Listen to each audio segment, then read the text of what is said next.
Sean, have a good one. You too. Thanks, Sean. And good evening from Washington. Breaking just moments ago, some sad news to share with you. David Cassidy, the pop culture icon of the 1970s, he died just a short time ago in a Florida hospital at the age of 67. The musician and actor had been hospitalized for several days with organ failure. This after he announced his diagnosis with dementia earlier this year. And David Cassidy was best known, of course, for his role in the 70s hit show The Partridge Family, where he played older brother Keith. So many of us watched that as kids. And his family provided a statement that read in part, "David died surrounded by those he loved, with joy in his heart and free from the pain that had gripped him for so long. Thank you for the abundance and support you've shown him for these many years." And tonight, all of us of a certain age especially remember him, remember a lot of laughs from that show. And our prayers and, of course, our thoughts go to David Cassidy's family, his friends, and his many fans. May he rest in peace. And on to other stories tonight. Sex and seniority. That is the topic of tonight's angle. We learned last week of a shush fund created by Congress to settle claims for representatives who engage in sexual assault or other abuse. It's paid out over $17 million so far. We thought it was $15 million a couple days ago. And the names of the members and other workers on Capitol Hill that are involved in this are all under wraps. Until we and other outlets began to shine light on the Office of Compliance, most members of Congress didn't even know it existed. And therein lies the problem. When the government is this large and this unwieldy, mischief is bound to follow, both personal and professional. And soon no one is looking out for the people. They're just looking to cover themselves. And representatives, well, they settle into their positions of power, and year after year, term after term, they tune out their constituents. And pretty soon, they're taking orders from the swamp rather than the people. So if we want to end the corruption and move legislation on Capitol Hill, we need the old-timers to do the decent thing and begin to retire. John Conyers is the most potent example. The congressman who has just been charged this week with sexual harassment by 2 women so far in 2 days is 88 years old.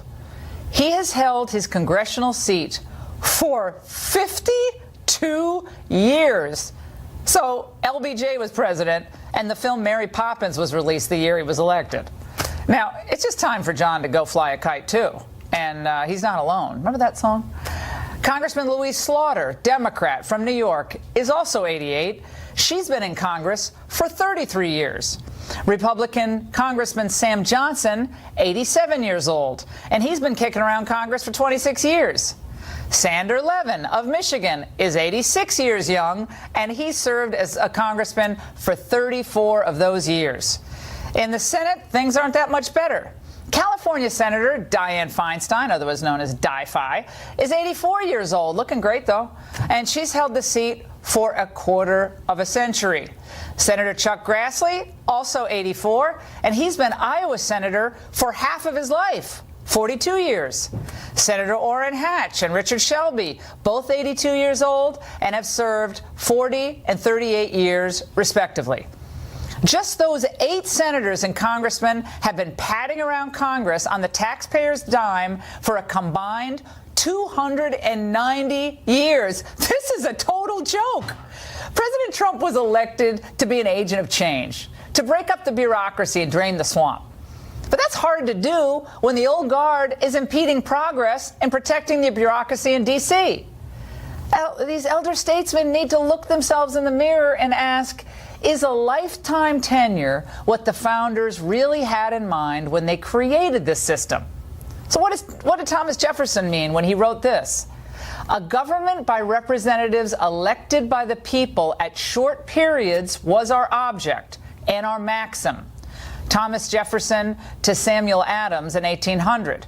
Whenever a man has cast a longing eye on offices, a rottenness begins in his conduct. Thomas Jefferson to T. Coates in 1799. Well, now, I have to say this, too. To be fair, I realize there is wisdom with age, and experience in Congress can really be an asset at times. Senators like Senator Grassley and Senator Hatch, I like them both a lot. They've continued to listen to their voters on most issues, and they've been pushing through the president's judicial nominees and working hard on his tax bill. So that's good stuff. But for most people, decades of power, decades in power, can also isolate them, even from the best of men, and isolate them from the people they're supposed to represent. The people are crying out for transformational change, and the president is the impatient agent of that change. But to make it a reality, these incumbents, who have remained long past their expiration dates, have got to step aside. Let's get some new blood in there and some new ideas into the halls of Congress.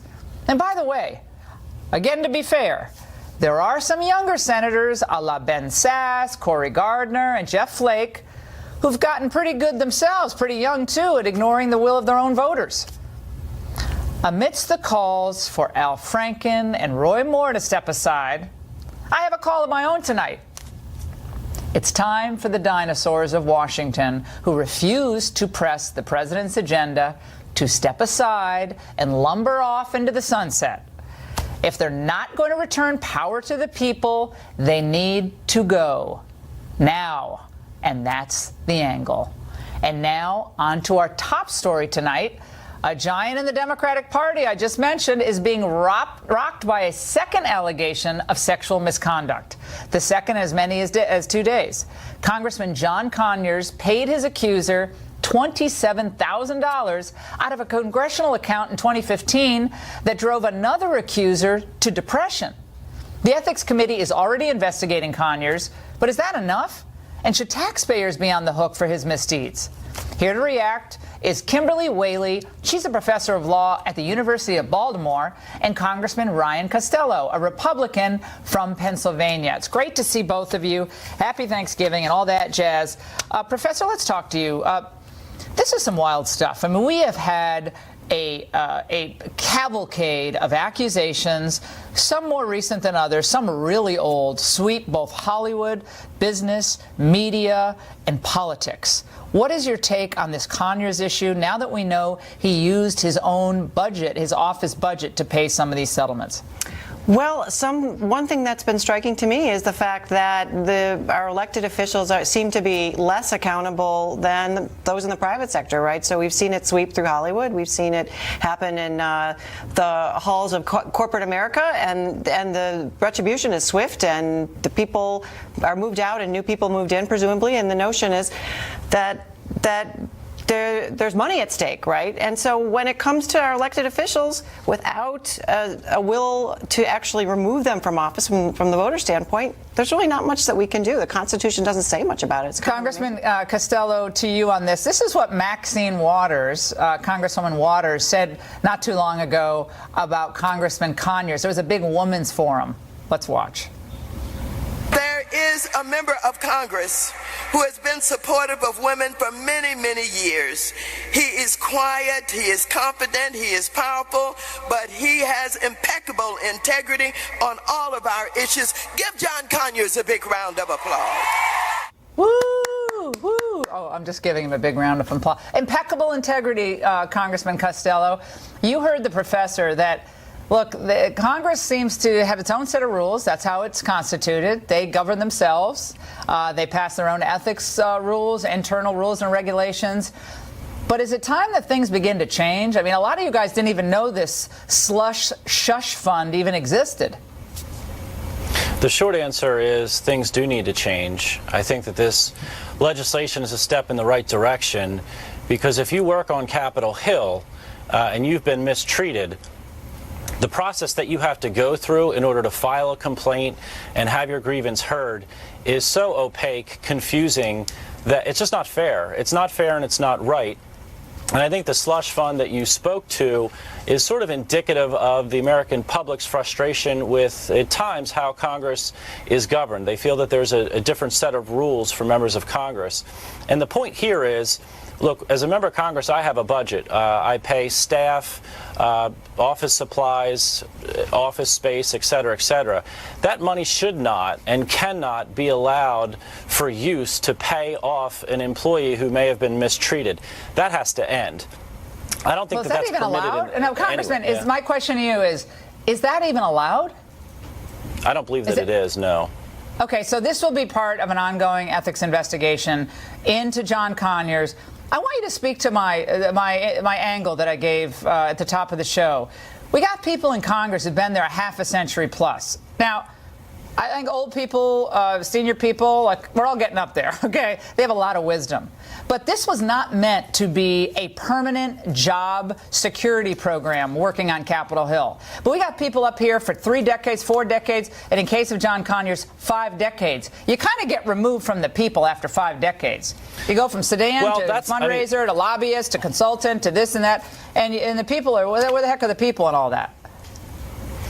That's going to be up to voters unless we have term limits. I mean, Right. Look, the reality is that fund, some of that may have been sexual discrimination claims. A lot of that was workplace violations. Some of it could have been age discrimination, right? So there's a couple different ways to look at that. But I understand the sense of the American people is sometimes members of Congress are there too long. Obviously, it's up to the constituents in their district to vote them out if they don't want them there. But we're dealing here with a situation where when improper conduct does occur, are the mechanisms in place in order to right the situation, to treat a young woman who may have been mistreated? And I think that there's a feeling that the mechanisms that are in place now are insufficient. There's not transparency. Congressman, you seem like a nice guy, and I'm sure you represent your constituents very well. But as a professor was pointing out, I mean, you can't get away with this stuff in corporate America anymore. At least you shouldn't. And the fact that women are forced into mandatory counseling. And, Professor, I want you to get into that. This is the way the system is now on Capitol Hill. Women who accuse, or men, who accuse others of sexual misconduct, have to go into forced counseling. Mandatory before the case can go forward. 30 days. And then there's 30 days of mediation. The counseling should go the other way. Yeah, the counseling should go to the people who are doing the conduct. Professor, I want you to weigh in. No, it's true. Well, I mean, it's crazy. Under the Constitution, the way you get rid of members of Congress is vote them out. Or under Article 1, the other members of the Senate, in the Senate context, can actually expel them. Well, that's what they're talking about. But it takes 2/3 of the Senate to make that decision, and so we're talking big numbers. It's highly unlikely, and so what then applies? What applies are the rules that Congress decides to apply to themselves, and that is what we have. Congressman, can you say tonight that there will be? Yeah, but Congressman, I know you didn't write the rules. Grassley did back in '95, and I like Senator Grassley. I think he's done a phenomenal job on most issues. But are you going to say tonight that you will fight for removal of mandatory counseling and a confidentiality provision in any future legislation? Because I see there are different versions of this floating around Capitol Hill. The legislation that I have would remove the mandatory counseling. It would also make a member of Congress personally liable if they engaged in this type of behavior. It would also provide. What about the names? Do you guys get to keep secret, or do we get to know who you are? No, we do. The name of the member of Congress, or if it was someone on their staff, would be included. That would have to be reported within 60 days at the end of a year. There would also be a survey done every year so that you have staff conveying what they feel the culture is on Capitol Hill. Okay, so there's a lot to this bill. I totally agree with what the professor says. Things need to change. The bill that I'm a part of would do that. And Congressman Costello is he's a change agent in this. So I don't mean to come down on you on this, but I still can't believe this ever existed on Capitol Hill. It is preposterous on both sides. Men can be victims. Women can be victims. Men can be victims of false accusations. And we must say that. There are false accusations, and women can be victims. Men can be victims. Both can be. But I'm glad this is going to change. Professor, thank you. Happy Thanksgiving to both of you. And as we've been discussing, an unprecedented number of high-profile men, mostly men, have been taken down by allegations of sexual misconduct. And while it's been empowering for many women to finally see justice after all these years of silence, has the pendulum begun to swing too far? Should the response to every allegation be resignation, firing, social, shaming? And joining us now with some more insight from here in Washington is Seth Berensweg. He's an attorney who specializes in workplace sexual harassment issues. And Seth, you do this for a living, so you know this issue inside and out. Right. And I've been getting a lot of emails on this and a lot of calls on radio for 3 hours a day. And a lot of them are men who've said, 10 years ago, 8 years ago, 7 years ago, was falsely accused. I'm a supervisor at a manufacturing company. I'm a, Right. you know, I'm a trucker. I mean, I've gotten so many calls from people who said I was falsely accused. It is unfair what happens mostly to men, and we're not all sinners, and women are not all saints. I've heard this for the last week. What say you? Well, I think there's always a risk that companies and people in positions and powers in human resource departments, bosses, anywhere in corporate America can overreact, they can underreact. There are people who are victims in different contexts, but I think that the common denominator through all of that is that companies often just don't know what the rules are. And if they don't know where to draw the line, then it makes it harder for them to know how to not color over the lines. So I agree with you that there can be different kinds of over or under reactions, but fundamentally I think that one of the basic fixes, which is remarkably simple in this kind of a context, that now that we're having this dialogue, is education and training. You know, it really only takes about a half a day to go into a corporate boardroom, to go into the company, and to provide some basic high-level training of what the law is to help people understand what's going on. Okay, just very briefly. So the legal dynamic that exists, there is a quote. You could create a quote hostile work environment. Correct? If I'm remembering my law correctly, is that right? You're spot on. Oh, good. I remember. Isn't that fun to remember law school? So hostile work environment, and there's a lot of ways to create that. And then there's another way to actually sexually harass. You have to have all the elements in place. Tell us about what that is. Sure. When you're talking about the issues of sexual harassment, the basic legal test of that depends upon a sexually oriented act that someone directs in the workplace towards another person who, based on the totality of circumstances, reasonably concludes that that is offensive or unwanted. And really, as a common denominator to what you've been talking about through the whole show in this critical conversation, part of the reason why this has been swept under the rug is because up until only a couple of weeks ago, this has been happening in the dark, behind closed doors. In the employment world, everything changed overnight. Yep. Fundamentally because of a guy by the name of Harvey Weinstein. And that shed light because of his absolutely horrific conduct on what's been going on behind these closed doors. So now there's new education and there's a new conversation in this country about how to be able to handle these. And people need clarity, and you can't turn the workplace into an antiseptic, sterile environment where no one can comp anyone. You can't compliment someone. You can't say you look great today, or I hope you have a wonderful Thanksgiving. No one's going to want to. We're going to walk around in bubble suits. No one's going to want to touch anyone else. Can't hug, can't shake. I mean, that's what I also don't want to agree, because that's not a fun workplace either. I love your perspective. Thank you for educating us on some of this. And directly ahead, we'll update you on the alleged illegal immigrant attack on 2 Border Patrol agents that left one of them dead. CNN is now saying, it's just an accident. 2 insiders will tell you what they think really happened up next.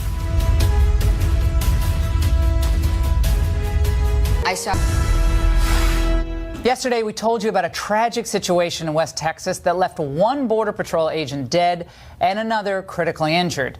According to Border Patrol union officials, the agents were attacked by rocks, with illegal aliens throwing them. But over on CNN, they're introducing other theories. Several Texas officials refer to some kind of attack on these 2 agents, but the local sheriff told the Dallas Morning News, quote, the injuries to Martinez after talking to his doctors were consistent with a fall, very consistent with a fall. Joining us now are 2 men with insider knowledge of the situation. Brandon Judd is the president of the National Border Patrol Council, and he joins us from Bozeman, Montana. And from McAllen, Texas, is Chris Cabrera, a spokesman for the National Border Patrol Council. Chris, I want to talk to you first because when I heard about this tragic incident, of course, I think about Brian Terry. I think about so many of the Border Patrol agents over the years who've lost their lives protecting our border. Very dangerous situation. But it was understood first that there were multiple head injuries. Tell us about why that theory bandied about on CNN may not be accurate. Well, if you look from where it's believed that the agents were attacked, I guess as CNN says, where they fell from, the area around it, it's a culvert. It's not a ravine. It's about 9 feet off the ground. We have pictures of it, Chris. Yeah, we have pictures of it, which we're going to show as you're speaking. So go ahead. Yeah, it's a sandy, dirt-like surface.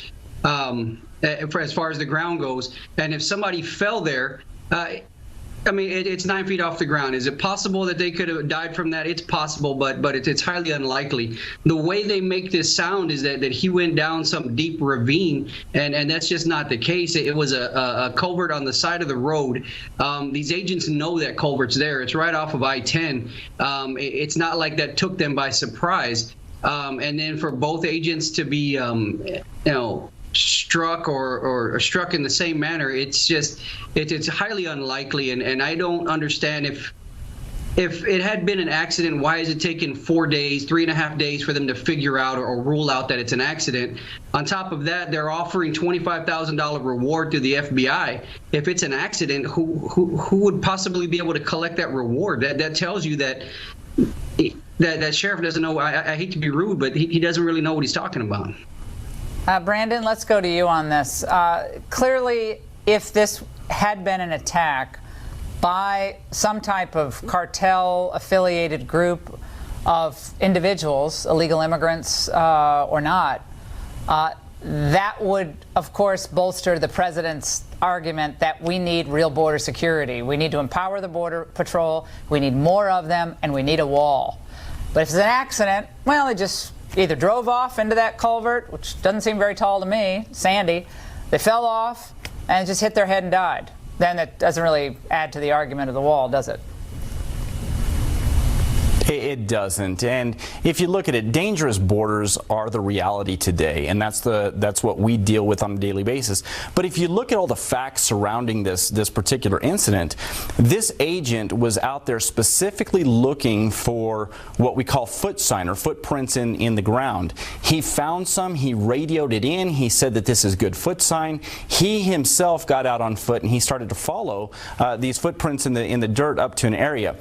If I could paint a picture for your viewers, if they're playing hide and seek, if you're the one that's hiding, you're going to see the person that's coming looking for you, especially if they have a flashlight in hand. These individuals that were hiding, they were able to attack these agents and they were able to take the agents out. Very, very common. It could happen to any agent at any time. I mean, I can tell you from my own perspective as a canine handler, I arrested 57 illegal aliens by myself with my canine partner. That situation could have gone bad very, very quickly, and in this particular case it did go bad, and that's because we have dangerous borders. And Chris, back to you on this. I think most Americans watching this tonight, they hear about the border, but if they don't live, near where you live, McAllen or El Paso, they don't really get what it's like. It's dangerous for property owners.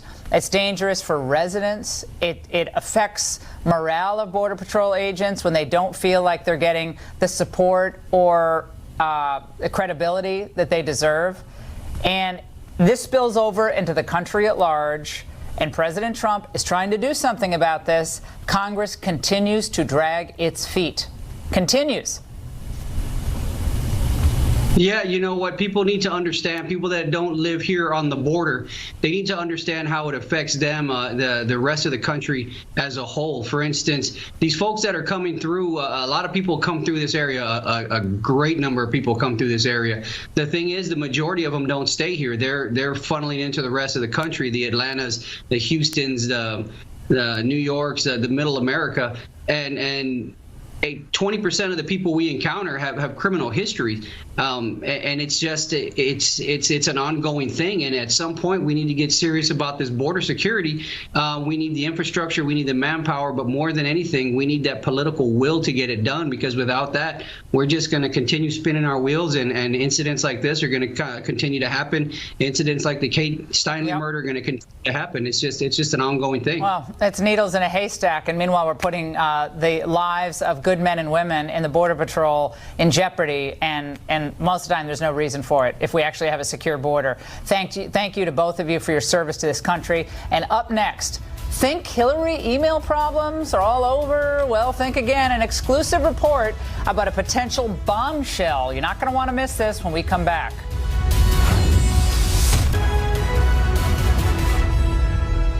Welcome back. We here on the Ingraham Angle have been hearing that there might soon be a major announcement about the Hillary Clinton email investigation on Capitol Hill.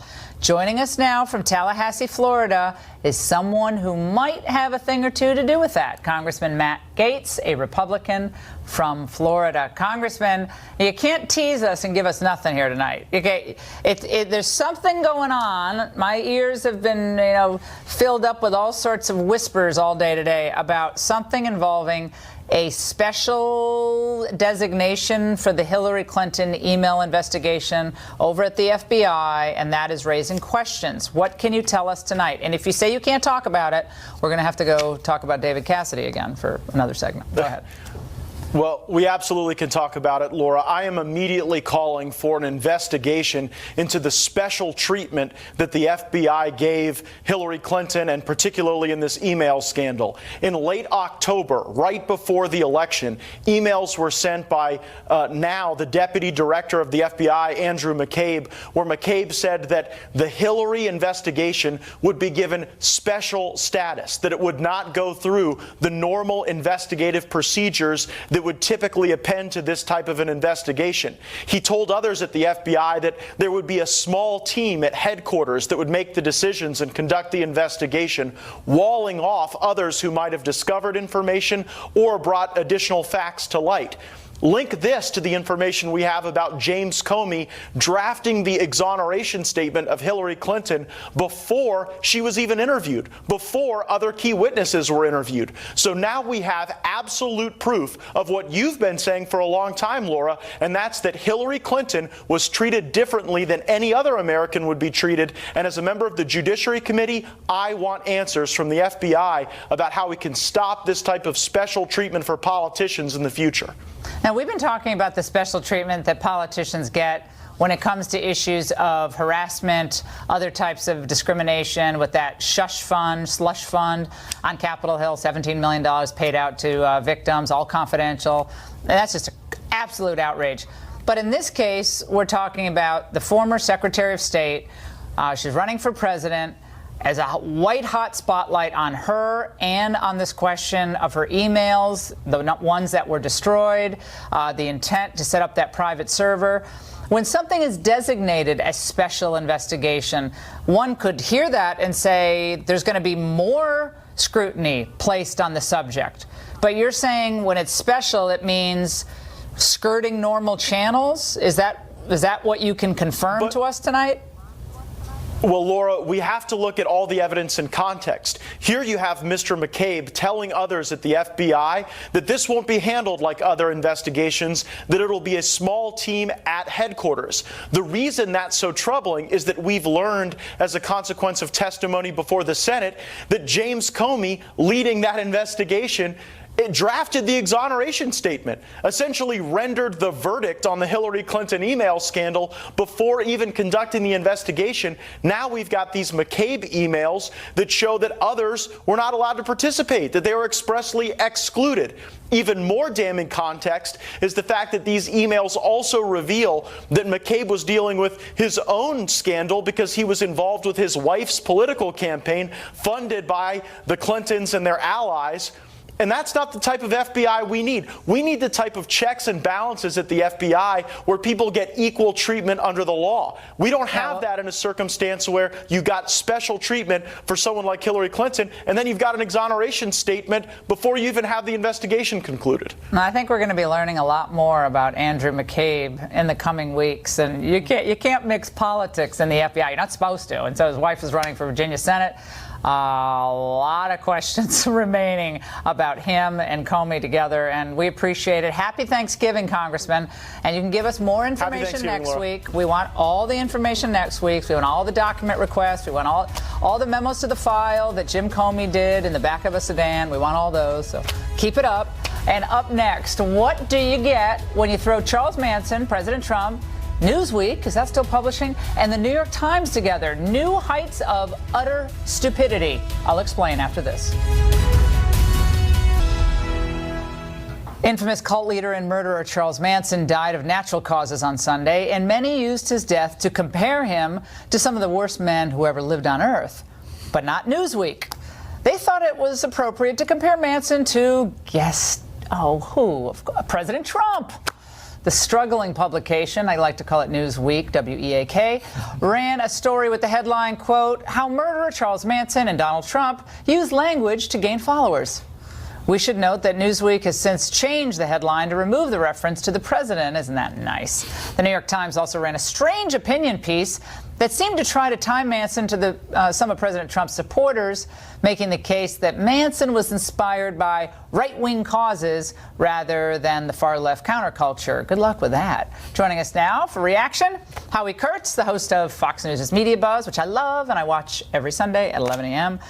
Howie, let's talk about this Newsweek thing. I mean, now, I've heard a lot of wackiness going after Trump, but this rate's way up there. It has its own special standing. Pantheon. It is just despicable, and it follows this sort of lunatic trend of comparing Donald Trump to the worst villains in human history. Stalin. So, but Hitler's already been done. So, Charles Manson just died, right? Yeah. And so, it's this utterly illogical argument about, well, both Manson and Trump used emotional language to appeal to their alienated supporters. So it's okay to compare the president to a mass murderer. No, I mean, I think the left always tends to go just a little bit too far, and then they go a little farther, and then a little farther. But this is like a level of we call it Trump derangement syndrome, but it's psychosis. So when they have some kind of sort of legitimate thing, a beef with him on substance or policy, it's kind of diminished, I think, because they're so far overboard on these comparisons that they just look, no matter, the guy could cure lung cancer tomorrow and they'd say, oh, well, he could have done it 2 years ago and he didn't do it. So for that reason, I think this is nuts. Let's go to Charlie Rose. I've known Charlie Rose since, I don't know, 1995, I think the first time I went on his show. And it's just on his show a couple of weeks ago for my book, Billionaire at the Barricades. Had a great interview. This is a big figure in the media, following a lot of other big figures, some in our own network.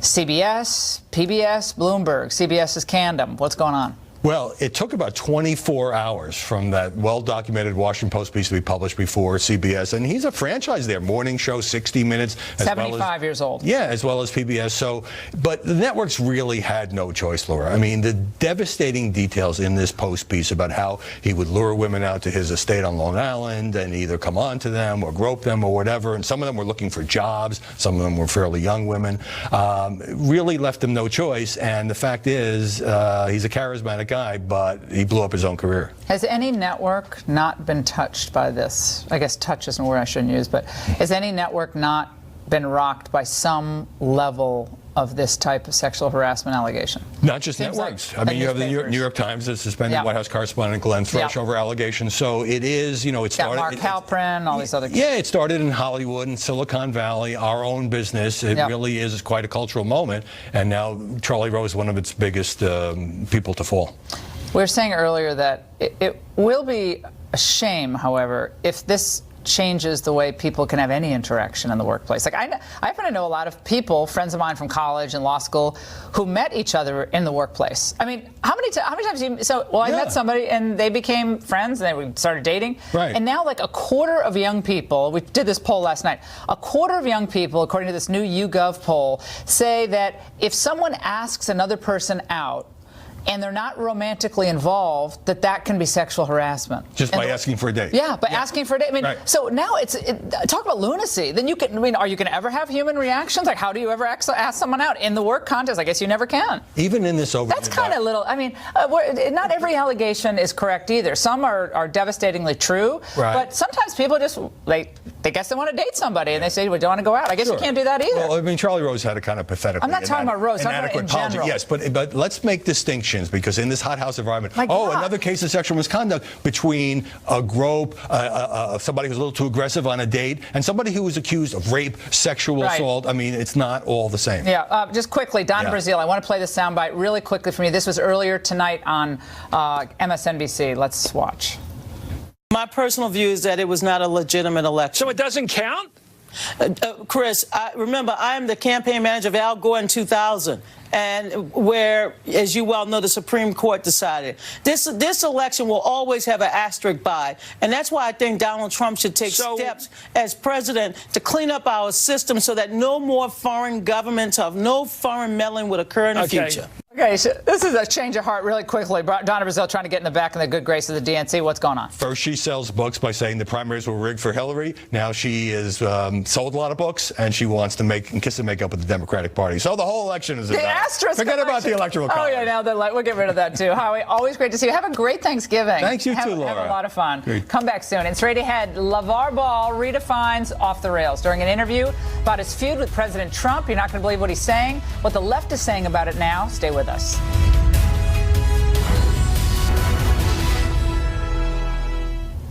Thanks to some sharp diplomacy by President Trump, 3 UCLA basketball players arrested in China for shoplifting were released and returned to the United States last week. But after LeVar Ball, the flamboyant father of one of the players, downplayed the president's role in the matter, Mr. Trump tweeted out, in part, quote, "I should have left him in jail." Here's how Morning Joe reacted to that tweet.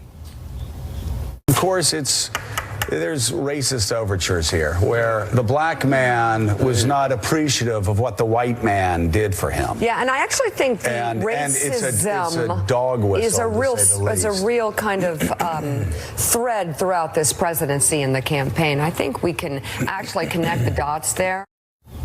Everything is a dog whistle. Joining us now for reaction from Columbia, South Carolina, Antoine Seawright, Democratic strategist, and from Salt Lake is Burgess Owens, a former NFL player. Let's start with you, Burgess. I don't think the president should have probably got involved in tweeting back at LeVar Ball, but nevertheless, he did get the guys out. They made a mistake. They were grateful to President Trump. What do we make of this? Racist? Is this a racist comment from President Trump? Well, I tell you, and I'll start with that little piece, the dog whistle piece. The real dog whistle is when these white elitists still think they can throw the red meat of racism, and we're going to be their attack dogs. Personally, I'm tired of it. This is not the party to be telling us about who racists are. Look at the Democratic history, and you're talking about the party of slavery, secession, segregation, and socialism. That's the Democratic Party. In the killing fields of America, black Americans today are in the Democratic community. So let's not have these people calling everybody else racist every chance they get and think that we're going to respond to it in the way they want us to. All right, and Antoine, your take on this. Was President Trump being racially insensitive with the racial overtones and saying, it'd be nice to show some gratitude here? Well, first of all, I think my friend on the other side has been drinking a little too much of the Kool-Aid. I think that the president has a history of going after African-American athletes and key figures. If you look at Steph Curry, Colin Kaepernick, Jamil Hill, he continues to go after these people and is throwing out right-wing red meat rhetoric by way of social media. It is unprecedented for a president to get on social media to do these kind of things. But Antoine, okay, I agree with. Look, the president has hit a lot of people. When he gets hit, he hits back. That's what he's going to do. But Jeff Flake, John McCain, Hillary Clinton. He's gone after pretty. It's like everybody's out there. But Laura, not in the same manner. There was no need for him to take to Twitter. There was no need for him to take to Twitter and say that these guys should give me an apology. When you help someone, you do it because you want to do it from the goodness of your heart, not because you're looking for that's a separate question, right? That's a separate question, whether it's racist, whether he should have tweeted, but we're talking about racist. President Trump gives as good as he gets. Someone comes at him, someone doesn't look like they're grateful, then he's going to hit him back. These people didn't come after him. He initiated, Laura, they didn't come after him. He initiated this effort. Laura, I got you. Let's, Burgess, your comment. You know what is really amazing with these leftists is how they continue to throw this stuff out. Yeah, well, this is what it is. It's socialism, Marxism. How about just being normal? Let me tell you what's really racist. Let's let him talk. Okay, racist is this. 83% of our black teen males unemployed. 75% of black boys in the state of California cannot pass standard reading and writing. 1,800 black babies are killed every single day as they target our black communities. Our communities are killing fields, and it's done by democratic policies, and they are the ones that are targeting us and then have the audacity to call those who are trying to stop abortion, trying to educate our kids. Right now, unemployment is down 17-year low by a president, and right now the left will not give them any credit for that because they could care less about black lives. So let's really deal with the real deal. We have a party of socialists and racists. Antoine, got a real quick response from Antoine. Well, my question is, what does that have to do with the price of rice in China? We're talking about President Trump's tweet demanding a thank you note for doing what Democratic and Republican presidents have done. This is just part of what his duty is as commander-in-chief, leader of the free world. So I don't know if an apology, Our black men need to be thankful. Hey, the message is our black men need to learn how to be thankful. You've been Right, drinking too much of the Kool-Aid, to both of you, all right, we got to go. But to both of you, I want to say Happy Thanksgiving. Number one. Number two, I think the president wants credit for things, no matter where it's coming from or what color his skin. I think he doesn't get a lot of credit, and I'd have to agree with him on that. It's great to see both of you, and do not go away. We're going to be back just a moment. Frame, of course, is up next. Shannon, what was your favorite David Cassidy song? There has to be one. Does he sing the one, I think I love you, so what am I so afraid of? I don't know.